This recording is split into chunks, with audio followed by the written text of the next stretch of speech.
The rhodiots are starting to bloom again. If I can hold it steady enough. Look at that. Pinkage is coming through. Very lovely. Hey, it's May 1st up here at Morningwood again. Another beautiful day. It's supposed to be like 77, which is pretty hot for me. And so I'm going to take a break from stick burn today and do some, kind of have an admin day. And maybe work a little bit up on the hill, improving the view up there a little bit. What I got going this morning though is I'm cleaning out the shed. So what I had was my fridge over on the left side, and then but my power cord comes in down here on the bottom, and I was always walking the power cord. So what I'm doing is moving everything electrical to the right side of the shed, which means taking that shelf unit out and then moving that over. And then the other thing is I got this new water dispenser, which is also has a cooling and a heating element in it. So I'm going to be putting that against the wall with the refrigerator. Next week when I come up, I'm going to bring some shelves up, and I'm going to put the fridge and the cooler on some shelves, because it would just be so much easier to reach into that thing if it was about 2 feet off the ground rather than bending over, because I'm fat. So I said it. What I'm going to do is get a big unit like this. It's got a deep shelf, so that the also the thing is really beefy, that white one, for holding stuff. So it'll take the weight of this refrigerator and that water unit, and I won't have to worry about things. Since I'm going to be spending more time up here this summer, hopefully, than last summer, I did get this drinking water safe hose. It's pretty cool. It's a Max Flex by Scott's, and it has a vinyl liner in it that's lead free, so I can go ahead and drink right out of that hose, fill my water cooler up with it. If I get my camp up here, then I could just screw that right in. But the thing that I like about it is it's not supposed to kink up. We'll see. I just tried it out for the first day here. But it's much heavier duty. I mean, it's a really thick hose than the stuff you get, that white RV hose that you can drink out of. So this should be much better for me. Okay, this is the ProWatt SW1000. It's a true sine wave inverter, which is a step up from the pure sine wave inverters. Give you the best performance on electronics. There's a couple things I have that aren't working as good as I'd like them to, so hopefully that'll fix that.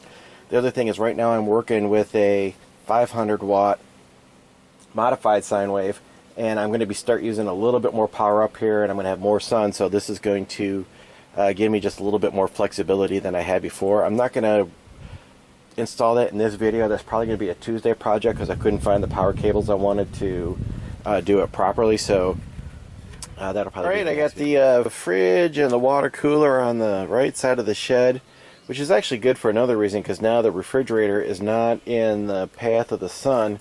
But this is going to be a huge training curve for me, because my bottle opener is over here now, and my bottle opener used to be here, and I don't know how long it's going to take me to get used to finding it over here. I hope it is not going to, cause a huge problem. I don't know why I have a liquid plumber box. Well, I know why, because we had it at the house. I just needed a box, and now I got it. So, but I don't know. I tried to do this without shaking too bad, but I turned on the water heater on that dispenser, so my 100 watt panel's pulling almost 5 amps, and it's hard to see. But the Amorphous, it's 14.9 amps. So, yeah, I'm really pulling some juice here right now. So it's 71 degrees outside, and the solar panels are kicking ass. The bad news is my inverter in the Apocalypse box got a little hot and shut down, and so I had to turn it off. I'm letting it cool down until I turn it back on. But the panels are kicking ass right now. It's only May 1st, and it's 71 degrees outside. It's really hot. So one of the things I'm going to have to think about is where I'm going to be, which trees I cut down, because I'm going to want shade. So it's going to kind of work out that up here I'm going to leave, I'm trying to point these trees over here up, and then I'm just going to trim to that side. Well, you can't, I'm aiming poorly, sorry. But yeah, basically that's going to be the deal. So I can sit up there and watch the bay in the shade, and not get so hot in June, July, August, September, when it's like the ideal months to be here. What is going on with my hair? Holy shit. Anyhow, stuff happens. You're in the woods, right?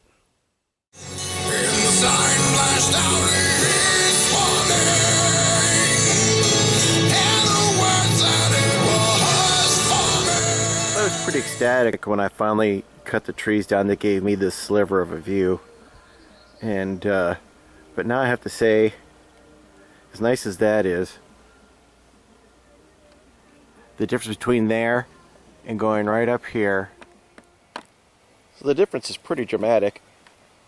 It's just absolutely wonderful right now. The heat is intensifying the pine smell, so the pine is just like blasting away, but then also the land's heating up because it's like 70 degrees out right now, and the wind is blowing right off the water, so I'm getting a pine tree saltwater combo that is just amazing.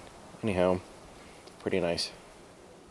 So another big advantage of a gas grill is I can light just one burner assembly and do some indirect cooking. Basically use this as an outdoor oven. I'm going to make a pizza on here. I can get it out of the package.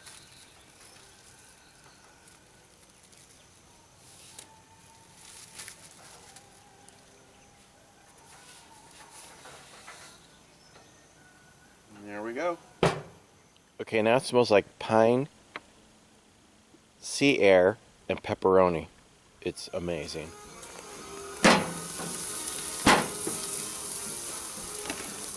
So if you're going to make the pizza on your grill like this, you're probably going to want to put some foil under here because I lost a lot of cheese down there that I'm going to have to clean up. So that's just something to think about. But this is looking pretty tasty.